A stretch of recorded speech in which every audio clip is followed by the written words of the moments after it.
லீ news நேயர்களுக்கு எனது வணக்கம். தமிழகத்தில் நடந்து கொண்டிருக்கக்கூடிய அரசியலும் நடந்து முடிந்த அரசியலும் தேசிய சிந்தனையும் தேசிய நீரோட்டமும் இதை பற்றி நம்ம நிறையா பேசணும். இன்னைக்கு இருக்கக்கூடிய சூழ்நிலைகள் என்ன, இளைஞர்கள் எதை நோக்கி பயணம் போகணும், அரசியலோட தாக்கம், அண்ணாமலை இளைஞர்கள் பக்கம் அண்ணாமலையோட சிந்தனைகள் அதிகமாக இருக்கின்றது. நடிகர் விஜய் அரசியலுக்கு வந்ததுக்கு அப்புறம் இளைஞர்களின் சிந்தனை அரசியல் பக்கம் நன்றாக தெளிவாக அரசியலுக்கு வரணும் என்று ஆர்வம் இருக்கிறது. அப்படி போகக்கூடிய இளைஞர்கள் எந்த மாதிரி அரசியலை தேர்ந்தெடுக்க வேண்டும், அவர்கள் எப்படி அரசியலுக்குள் வர வேண்டும், இதை பற்றி தான் இன்றைக்கி நம்மளோட பேச்சாக இருக்கும். முதல் இளைஞர்களுக்கு ஒரு வேண்டுகோள், நாம் கவர்ச்சிகளில் அடிமையாக கூடாது. அது நடிகராக இருக்கலாம், இல்லை படித்தவர்களின் கூட்டமாக இருக்கலாம். யாருக்கு பின்னாடி போகிறோம், அவரோட நோக்கம் என்ன, அவரோட நிலைப்பாடு என்ன, அதை தெரிஞ்சுட்டு நம்ம அரசியலுக்குள்ளே வரணும். அது போக நம்மளும் ஒழுக்கமான நிலைப்பாடுகளில் இருக்கணும். இருக்கக்கூடிய இளைஞர்கள் வலுவான தெளிவான ஒரு முடிவு எடுக்கணும். போதை இல்லாமல் தெளிவான ஒரு தேசபக்தி மிக்க இளைஞர்களாக உருவாகணும். இதுதான் எங்களோட கண்ணோட்டம். தேசபக்தி இருக்கணும் அப்படின்னா தேசிய நீரோட்டம் இருக்கணும். தேசம் முழுவதுமே நம்மளுக்கு கண்ணோட்டம், உலகம் முழுவதும் இருக்கக்கூடிய நம்ம தேசத்து மேலே வைத்திருக்கக்கூடிய கலாச்சாரத்தை பேணி காக்க வேண்டும். இப்போ ஒரு பாரதவாசி என்றால் அமெரிக்காவில் இருக்கக்கூடிய பாரதவாசிகள் ஒழுக்கமாக இருந்தால் அந்த அமெரிக்க வாசிகள் நம்மளை கண்டு வியப்பாக பார்க்கிறார்கள், ரஷ்யாவில் வியப்பாக பார்க்கிறார்கள், ஜெர்மனில் வியப்பாக பார்க்கிறார்கள். இதற்கெல்லாம் அடிப்படை என்னவென்றால் கலாச்சாரம், தேசத்தில் இருக்கக்கூடிய கலாச்சாரம்.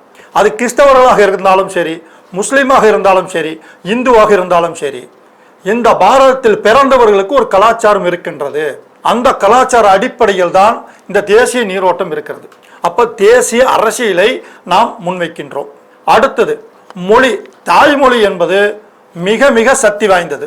தாய்மொழியில் ஒருத்தருக்கு புரிய வைப்பது என்பது ஒரு பலமான ஒரு விஷயத்தை நம்ம சொல்ல முடியும். அந்த தாய்மொழியை நம்ம காக்கணும். அந்த தாய்மொழி எப்படி காக்கணும், அதை எந்த விதத்தில் காக்க வேண்டும், அந்த மொழி எப்படி பிறந்தது, அந்த மொழிக்காக எத்தனை நம் முன்னோர்கள் பாடுபட்டிருப்பார்கள். ஒரு மொழி ஒரு மண்ணில் வேரூனி மரமாக எழுதுங்கன்னா அந்த விதை எவ்வளோ வீரியமாக இருந்திருக்கும், அது நமக்கு தேவைப்படுது. ஒரு கரு எப்படி அது கொஞ்சம் கொஞ்சமாக பெருசாகி ஒரு குழந்தை வெளியே அந்த குழந்தையை பாதுகாத்து அதை படிக்க வச்சு அதுக்கான கல்யாணம் திருமணம் எல்லாமே முடிச்சு வைக்கிற மாதிரி ஒரு மொழியும் அவ்வளோ பலமானது. நம் முன்னோர்கள் அப்படி பாதுகாத்து உருவாக்கிய இந்த மொழி வீணாக போகக்கூடாது. அதற்காக தான் ஒரு மரபுகளை உருவாக்கினார்கள், ஆன்மீக சிந்தனைகளை உருவாக்கினார்கள் நம் முன்னோர்கள். அப்படி உருவாக்கிய அந்த மரபுகளையும் சிந்தனைகளையும் முறியடிக்கக்கூடிய நாத்திகம் நமக்கு வேண்டாம். இளைஞர்கள் இதையும் சிந்திக்கணும். இளைஞர்கள் ரொம்ப பார்க்கக்கூடிய இன்னொரு விஷயம் ஒன்று இருக்கு. கவர்ச்சியை நாடி போக வேண்டாம். முதல் நிதானமாக சிந்தியுங்கள். வண்டி பார்த்தா ஒரு புது வண்டி எடுத்து 160, 170, 150 வேகமாக போகிறோம். அந்த வண்டி தடுமாறினால் விபத்துகள் பலமாக அடிக்கும், உயிர் போயிருக்கு. நிறையா இளைஞர்கள் இப்போ சாலையில் நிறைய ஆக்சிடென்ட் ஆகிட்டு இருக்கு. தன்னோட நிலையை இழந்துடுறாங்க. முதல் அவங்க பெற்றோர்கள் இந்த சிந்தனையிலேருந்து அவங்கள வெளியெடுக்கணும். வேகமாக சென்று போய் செவுத்தில் முட்டாமல் அவர்களை நிதானமாக வழி நடத்தி கொண்டு போகக்கூடிய சிந்தனையில் அவங்கள கொண்டு வரணும். அப்போ அவங்களை நிதானமாக பள்ளிக்கூடங்களையும் காலேஜிலையும் அவங்கள நிதானங்களை கற்றுக்கெடுக்கணும். அப்படி ஒரு நிதானமாக இருக்கக்கூடிய இளைஞர்கள் தேர்ந்தெடுக்கக்கூடிய அரசியலும் நிதானமாக இருக்க வேண்டும். வேகமாக வேகமாக காணாமல் போகக்கூடாது. இந்த வேகம் எதற்காக இருக்க வேண்டும் என்றால் தேசத்தின் நலனுக்காக இருக்க வேண்டும், சமுதாய நலனுக்காக இருக்க வேண்டும், உங்கள் உடல் ஆரோக்கியத்திற்கான நலனுக்காக இருக்க வேண்டும். இந்த வேகம் அறிவை வளர்த்துறதுக்காக இருக்கணும், அறிவு சுடருக்காக இருக்க வேண்டும், அழிவுக்காக இருக்கக்கூடாது.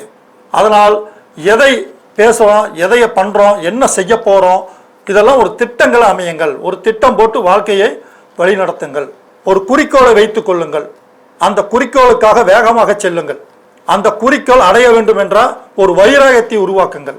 அதெல்லாம் இல்லாமல் போதைக்காகவோ கவர்ச்சிக்காகவோ ஒரு விளம்பரத்துக்காகவோ இந்த அரசியலுக்குள்ளேயோ இல்லை சமுதாயத்துக்குள்ளேயோ இல்லை உங்கள் வாழ்க்கைக்குள்ளே நீங்கள் இருக்காதீர்கள். வலுவான தேசத்தை உருவாக்குவோம், வலுவான இளைஞர் சமுதாயத்தை உருவாக்கும்.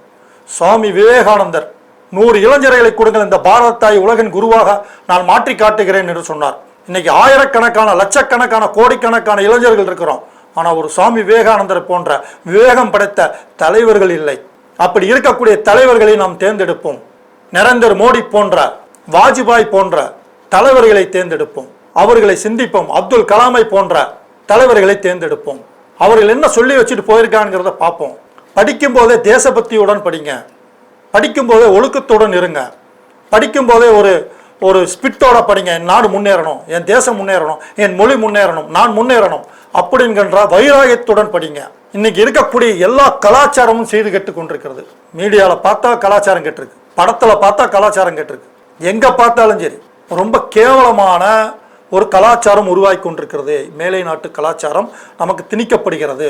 போதைகளை அதிகமாக கொடுத்து நம்மளை அடிமை செய்வதற்கான போதைப் பொருள்கள் தமிழகம் முழுவதும் விநியோகம் ஆகி கொண்டிருக்கிறது. பாரதம் முழுக்குமே போதைப் பொருள்கள் விநியோகம் வந்துட்டு இருக்கு. ஏன்னா இந்த தேசம் முன்னேறக்கூடாது. இளைஞர்களை டார்கெட் வைக்கிறாங்க, இளைஞர்களை மட்டுமே கவனம் வைக்கிறாங்க. இளைய சமுதாயத்தில் இருக்கும் ஆண் பெண்கள் கேவலமான நிலைக்கு போனால் இந்த தேசம் கேவலமாகிவிடும், இந்த மொழி கேவலமாகிவிடும், தேசிய உணர்வு வீணாகிவிடும். இதை மனதில் வைத்து இளைஞர்கள் வலுவான சிந்தனையும் வலுவான அரசியலுக்கு வாங்க. நீங்கள் வேறு எதுக்கு வந்தாலும் இயக்கங்களுக்கு வாங்க. நீங்கள் ஒரு பெரிய பிஸ்னஸ்மேன் ஆனாலும் சரி, இல்லை பெரிய கம்பெனிக்கு நீங்கள் வேலைக்கு போனாலும் சரி, உங்களை நீங்கள் ஒழுக்கமான நபர்களாக உருவாக்க வேண்டும். ஒரு கண்டனத்தை எடுத்துக்கங்க, ஒரு விஷயத்தை உருவாக்குங்கள். நீங்கள் முதலாளி ஆகுங்கள், நீங்கள் யாருக்கும் அடிமையாகாதீர்கள். ஒரு அரசியலுக்குள்ள வரணும்னா நீங்கள் தலைவரார்கள், நீங்கள் தொண்டனாக இருக்காதீர்கள். ஒரு தேசபக்தனாக நான் ஒரு தேசிய வீரனாக வர வேண்டும், நான் ஒரு மூலையில் இருக்கக்கூடாது. இப்படி நீங்கள் எதற்கு வந்தாலும் முன்னாடி நில்லுங்கள். நீங்கள் ஒருவருக்கு பின்னாடி நிற்காதீர்கள். உங்களுக்குள் இருக்கும் மகத்தான சக்தி இந்த பாரதத்தையும் தேசத்தையும் மொழியும் காக்கட்டும். நன்றி, வணக்கம்.